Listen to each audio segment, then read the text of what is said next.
बंधु मैंने आजिर यही कार्यक्रम को आपण मानक स्वागत। आजिर यही कार्यक्रमटी मिथुन राशि व्यक्ति विशेष मानक पई बहुत गुरुत्वपूर्ण अटे, बहुत खास अटे। कारण आजिर यही वीडियो रे आमे माने जानिबा 2025 मसीह शनिदेव जो राशि परिवर्तन करबा पई जाउछंती एहार प्रभाव मिथुन राशि व्यक्ति विशेष मानक उपरे किभली भाबरे पड़िबाकू जाउछि। शनिकर राशि परिवर्तन फल मिथुन राशि व्यक्ति विशेष मानकर जीवन में केउ सब परिवर्तन होबाकू जाउछि। तो बंधु मैंने 29 मार्च 2025 रे शनिदेव कुंभ राशि मीन राशि को चलन करिवे। राति 9:40 रे शनिदेव कुंभ राशि मीन राशि को प्रवेश करिवे। ज्योतिष शास्त्र अनुसार शनिदेव गोटे राशि रे 2.5 वर्ष पर्यंत रही थांती। शनिदेव को न्यायर देवता एवं कर्म फलदाता बोली कहा जाय थाए। तो आमे आम जीवन रे जो भली कार्य करिथाउ शनिदेव आमको सेही भली फल ही प्रदान करिथांती। आमे जदि उचित कर्म करिथाउ, सत्कार्य करिथाउ, ठीक रास्ता रे आमे जाई थाउ तो शनिदेव केबे भी आमको अशुभ फल प्रदान करि नथांती। एवं जदि आमे किछि भूल करिथाउ, अन्य मानकर किछि क्षति करिथाउ, ठकामी भंडामी करिथाउ किंबा गुरुजन मानकर अपमान करिथाउ, आमे किछि भी खराब कार्य करिथाउ तो शनिदेव निश्चित रूप से सही कर्मर आधार रे ही आमको फल प्रदान करिथांती। एवं जेतेबेले आमर कुंडली रे शनि दशा चली थाए ताहा शनि 7.5 हेउ किंबा शनि 2.5 हेउ ता मध्य रे ही शनि आमको आमर कर्मर फल प्रदान करिथांती। तो बंधु माने वर्तमान शनि कुंभ राशि रे विराजमान अछंती।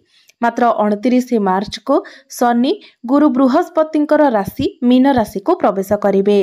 जो कारणरू किछि राशिर व्यक्ति विशेष मानक जीवन में शनि 7.5 एवं शनि 2.5 आरंभ होबाको जाउछि एवं किछि राशिर व्यक्ति विशेष मानक जीवनरू शनि 7.5 एवं शनि 2.5 समाप्त मध्य होबाको जाउछि।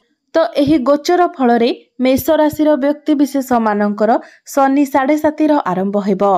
कर्कट राशि एवं बिच्छा राशिर व्यक्ति विशेष मानकर शनि 2.5 शेष हेबो। सिंह राशिर शनि 2.5 आरंभ हेबो। धनु राशिर शनि 2.5 आरंभ हेबो। कुंभ राशिर व्यक्ति विशेष मानकर शनि 7.5 शेष चरण आरंभ होइजिबो एवं मकर राशिर व्यक्ति विशेष मानकर शनि 7.5 समाप्त होइजिबो।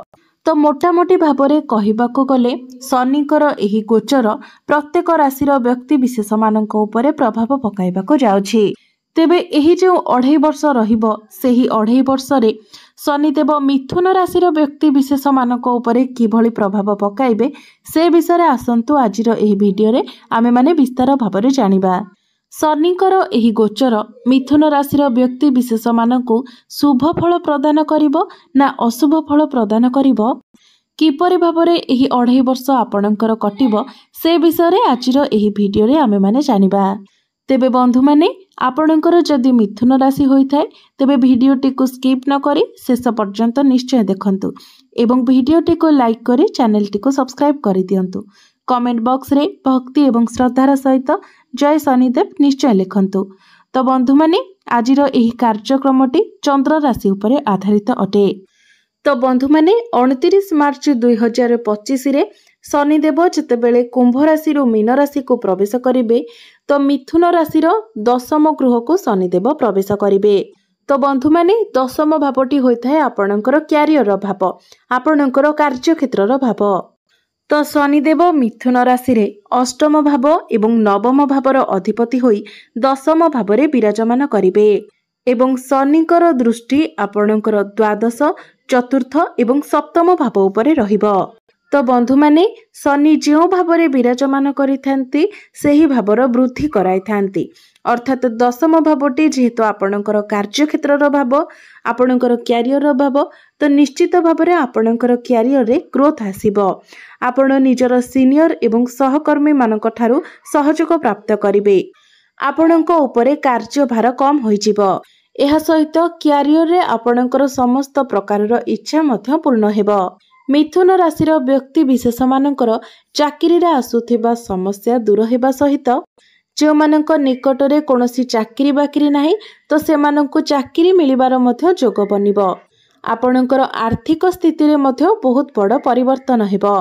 आपणकर दशम भाव शनिकर गोचर हेबा हेतु आपण माने निष्ठार सहित आपणकर कार्य को करिवे कारण शनि हेउचंती कर्मकारक ग्रह तो शनि आपण को कर्म कराइबे एवं आपण मध्य निजर कार्य गुडी को ठीक भाव करिवे एवं कार्य को ठीक भाव करबा द्वारा आपण को सफलता मध्य मिलिबो एवं धीरे धीरे आपणकर चाकरी क्षेत्र में आपणकर रोजगार मध्य वृद्धि हेबो।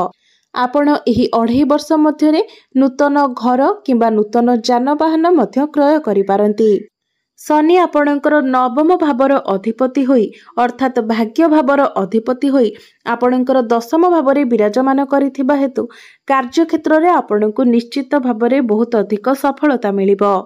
तो शनि आपणकर दशम भावरे रही तृतीय दृष्टि रे आपणकर द्वादश भाव को देखिबे जहा फल रे विदेशी गतिविधि आपणको लाभ प्राप्ति हेबो। जदि आपण कोनोसी विदेश रे कोनोसी बिजनेस करूछंती किंबा आपण चाकरी करूछंती तो निश्चित भावरे सेथिरो आपणको लाभ मिलिबो एवं आपण जदि विदेश रे रही कोनोसी काम करिवार प्लानिंग करूथिले तो आपणको पाई मध्य भल रहिबो आपण निजर चेष्टा रे सफल हेबे।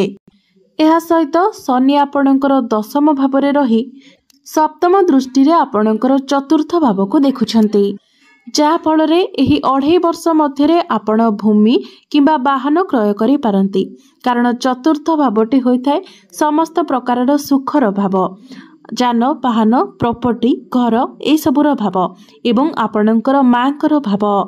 जदि आपणकर मांकर किछि समस्या थिला तो आपणक मांकर समस्या मध्य दूर होइजिबो तांकर चिंता दूर होइजिबो एवं मांक सहित आपणकर संपर्क मध्य बहुत भल रहिबो आपणको मातृ सुख प्राप्ति हेबो। तो समस्त प्रकारर भौतिक सुख मध्य आपणको प्राप्ति हेबो आपणको अचानक धन प्राप्ति हेबो।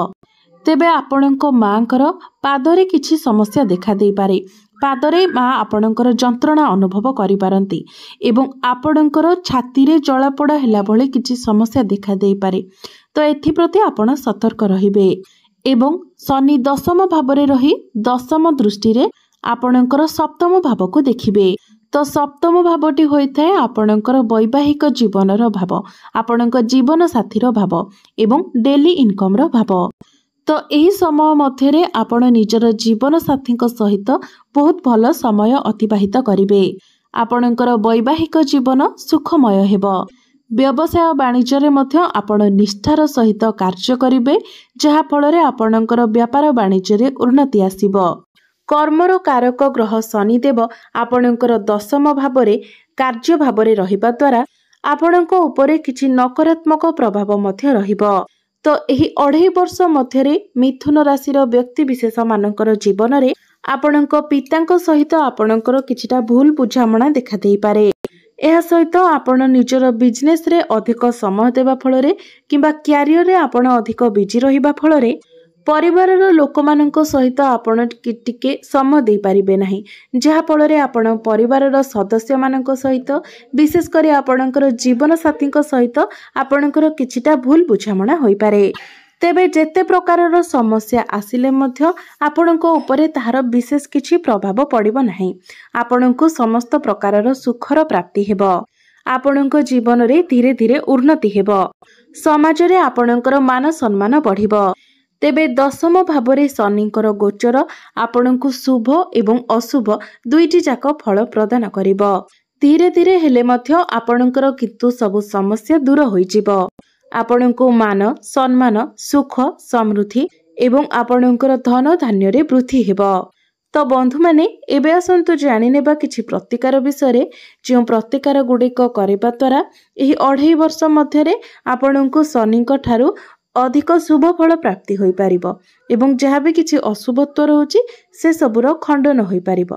तो बंधु माने सेथिपाई आपण माने शनिवार दिन सोरिष तेल लुण किंबा कला राशि दान करंतु। यह व्यतीत जदि आपण दुखी दरिद्र व्यक्ति मानकु कंबल दान करंती तो यह मध्य आपणक पई शुभ रहिबो। यह व्यतीत आपण जदि प्रत्येक शनिवार दिन कौनसी ओस्त गछ मूल किंबा आपणक घर पाखरे जदि शनि मंदिर अछि तो शनि मंदिर रे आपण जदि सोरिष तेलर दीप जालंती तो ता मध्य आपणक पई बहुत शुभप्रद रहिबो।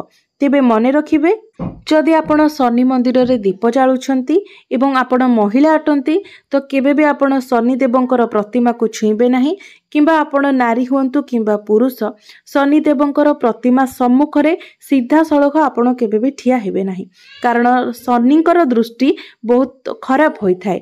जदि आपणक उपरे शनिंकर सीधा सड़क दृष्टि पड़े तो आपणक जीवन रे बहुत किछि समस्या आसीबो आपणको बहुत किछि समस्या दे गति करबा को पड़िबो। सेथिपाई जेतेबेले आपण दीप जालिबे तो आपण बाम पाखरे किंबा डाहाण पाखरे दीप जालिबे शनिक प्रतिमार केबे सीधा सड़क सम्मुखरे आपण ठिया हेबे नाही। एहा व्यतीत प्रत्येक दिन आपण हनुमान चालीसार मध्य पाठ करंतु निश्चित भाबरे आपणकु समस्त प्रकारर शुभ फल प्राप्ति हेबो एवं जहाँ भी किछि अशुभत्व रहुछि से सबुर खंडन होई जिवो। तो बंधु माने आपणकर जीवन मंगलमय हेउ एहा ही ईश्वरंक निकटरे मोर प्रार्थना। धन्यवाद।